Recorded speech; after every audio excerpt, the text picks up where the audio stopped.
What's going on, everybody? It's your boy C-Zar, and we are talking about OnyxCoin today, XCN USD. It's the 6th day of January, and here we are sitting at 1 cent with 8 hours and 31 minutes left in the day. Hit that like button, you guys. Subscribe if you want to see more content like this, and let's get into it. The perspective is shifting. Do you guys feel it?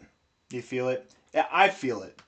I feel it. I never doubted OnyxCoin, right? Of course, I'm a human being. There's like levels of doubts that you have, but I've got more conviction than I do doubts, and I have for a long time. But even with that, even with somebody who has complete conviction in a project they're investing in, I feel the perspective shift within myself. Things are different now, right? Things are different. This is the exact same move that we saw back here in April. Now, the question is, are we going to get the same results? I would bet a lot of people are thinking so.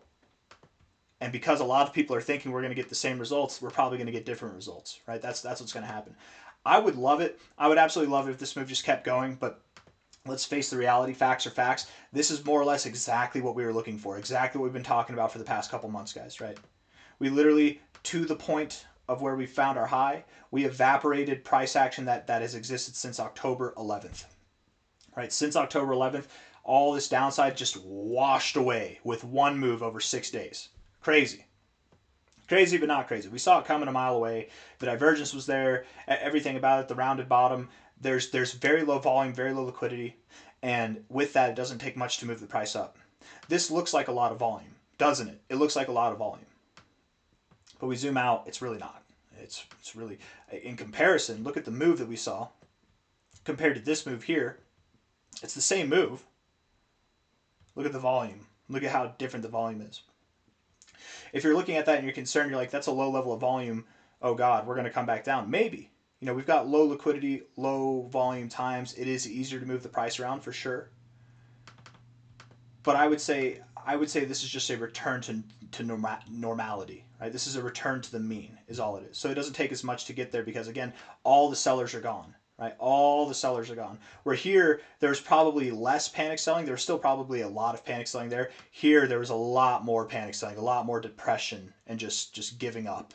Right. So with all those sellers gone, with nothing but buyers left, with such low liquidity and low volume in this time of the year, in this time in the markets overall, it's very easy to move the price up, and that's why we're seeing that. And that's also why I'm kind of hoping, I have a little bit of hope stored in me, that we could continue moving higher. I mean, let's say we do get volume of this magnitude. We would move higher. We would move up a lot higher. Like triple the volume from what we saw here. Would we get triple the move? Would we double the move? Just 50% more? I don't know. But again, the call from down here was to come up and find resistance at this area. We really did expect that we'd find resistance here. While entertaining the thought that we could have stopped maybe right here at 1 cent, we could have stopped at 2 cents. We could run all the way up there, and both of those, or I guess we didn't stop at 1 cent. We pushed through. Going up to 2 cents is still possible. But this was more or less the exact area that we were expecting to go to, right here at these points of resistance. Okay, maybe just above, maybe just below, but right there. Let's look at the short-term stuff, and then we'll zoom out from there. We'll see where we're going. Okay, and I want to be very clear because if you're watching this video at this point, you might be thinking that's the end of the move. So what now? What's going to happen afterwards? We're going to get to that. Okay, I don't think that this is the high and then we plummet to zero. I think that we have much more to go, but we might have to consolidate first. Let's look at the 1 hour time frame and then we'll zoom out from there. But before we do, I just want to say I've had a lot more people tell me on this move that they're going to take profits, that they're going to sell. I've had a lot more people tell me that this time than I ever had here, You can take that information, do with it what you will. Hint, hint, contrarianism, right? Herd mentality leads you to the slaughter. Contrarianism saves you from that. I've noticed on this move, more than I noticed on this move, people saying that they want to take profits. Right? Panic selling, opportunistic selling. Right? When all the sellers are gone, we move up. Now there's some opportunistic sellers, so maybe we don't move up, maybe we consolidate, but then when we move up again, I would bet the same people that are selling here to quote unquote take profits are the same people who sell here, right? Who will be emotional whenever we move up, and they'll probably FOMO back in at higher prices. And you'll still make money. But again, I don't know about you guys. I didn't sit through all this BS to sell out now. No, definitely not. Let's look at the 1 hour time frame and then we'll zoom up from there, or zoom out from there, okay? Building volume. I mean, structurally speaking, this looks great. It looks so good. So good. It's like a little parabolic move here on the 1 hour time frame. It's perfect. And it looks like we're breaking out of that structure right now. Lower volume. Typically with parabolic moves, you end on really high volume. I mean, that's high volume relative to all this, but I would have thought a larger spike. Volume's decreasing as you're moving up. That's a sign of readiness to consolidate, to come back. With these parabolic structures, you typically do get a stab down. It's like a V-shaped recovery, but to the downside, right? So do expect some high velocity movement to the downside, perhaps, if we do find resistance here. 1 hour time frame, you had bearish divergence here and kind of a double top. That divergence is resolved when we go below this high here. So likely you won't just return to where the divergence started on the 1 hour time frame, but probably go through it. Let's put a fib on here and see if there's any fibs that line up with something just below this white line here. Yeah, the 382. And wouldn't you know it, it's right here at the base of this little consolidation phase. So we'll probably go down to 00838, which I know, guys, we're too good for that. But just remember, 3 days ago, that was stupendous. that was a dream to get up here. Now we're too good for it. Don't touch me.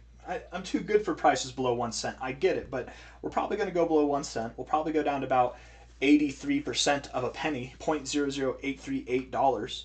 It's very common. Okay, so normally this is the part where I would tell you it's very common to wick below the 382. So we'd probably go just a little bit below there, but I'm not going to tell you that this time. It's a little trick I got up my sleeve here in my Fibonacci wizardry. I've been doing this for 10 years, so I've just noticed these tendencies. Doesn't mean that it has to happen. Doesn't mean if something else happens that we're boned, maybe. But just statistically speaking, this is the most probable outcome. What's going to happen is that we don't wick below the 382. What's probably going to happen is we're going to go right smack dab to it. I'm going to be like a wizard with this, man. Smack dab to it, and we're going to bounce right off of it from there. It's going to be an immediate reaction. And we know this because typically in strong moves, that's the behavior that we see.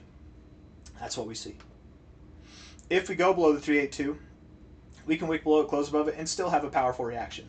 We can wick below it, find resistance at the 236, consolidate further, and then have a strong reaction later. This doesn't have to be the end-all, be-all. If we do go below this level, if we go all the way down to 006 or 0058, we can recover from there. We just had a massive pump. Makes sense we might see a little bit of volatility. Low volume, low liquid environment equals easy to move the price around. But again, the people who panic sold here,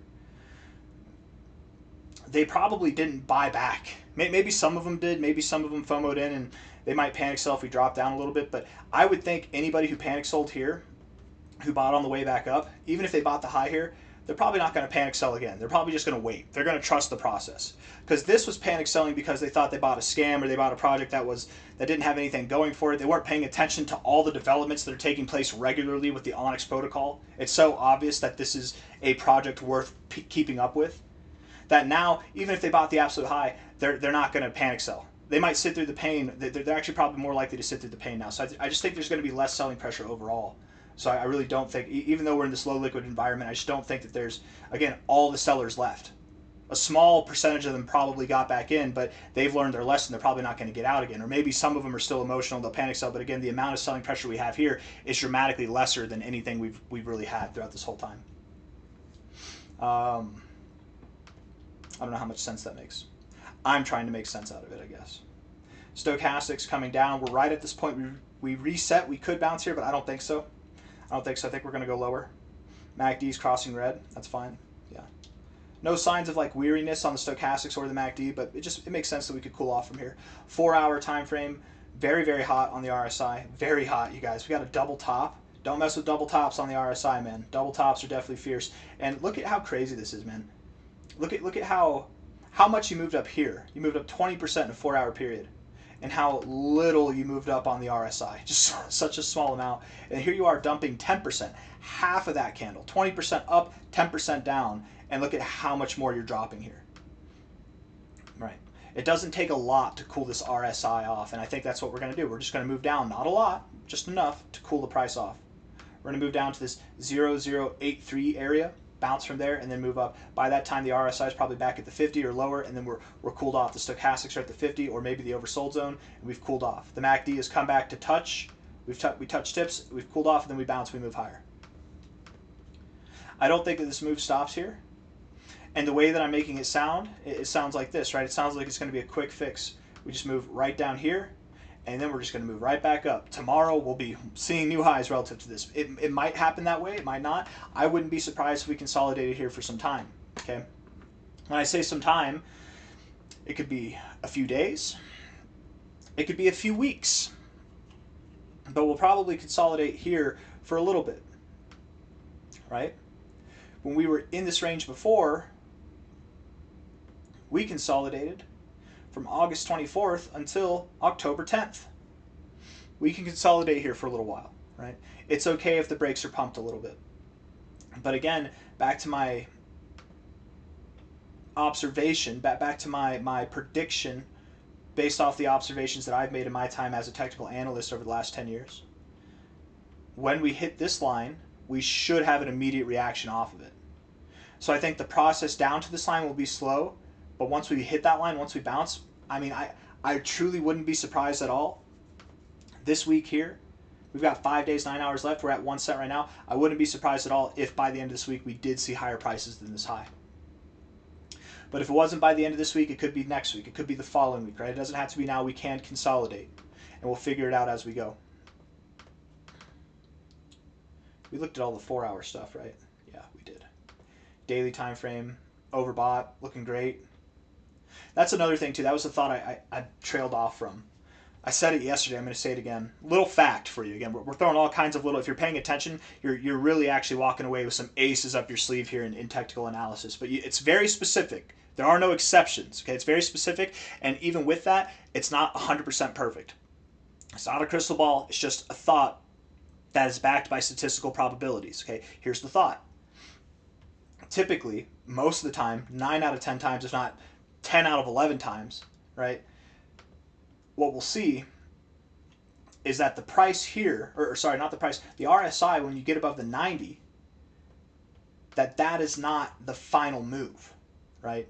That's anytime you see the RSI, I don't care if it's on the 1 hour, the 4 hour, the weekly, whatever, anytime you see it above the 90, that likely predicates a move to come, another move to come. Because likely what happens here is you'll move down, and then you'll come back up, you'll get a lower high, maybe you get another lower high, you form some bearish divergence. To get bearish divergence, you need higher highs. It's hard to get above the 90 several times in a row. It's hard to get above these highs. You can't get above the 100. At some point that's going to happen. Maybe you get a double top, whatever. But typically these strong moves that get to the 90s, they're not standalone moves. That's not what happens. These are standalone moves. You reject the overboughts, and this is a standalone move. You see what I'm talking about? Where with the 90s, that's not typically what happens. Let's see if we can validate this. We have to go way back in time here, right? Like here, perfect. This is a perfect example, right? Perfect, absolutely perfect.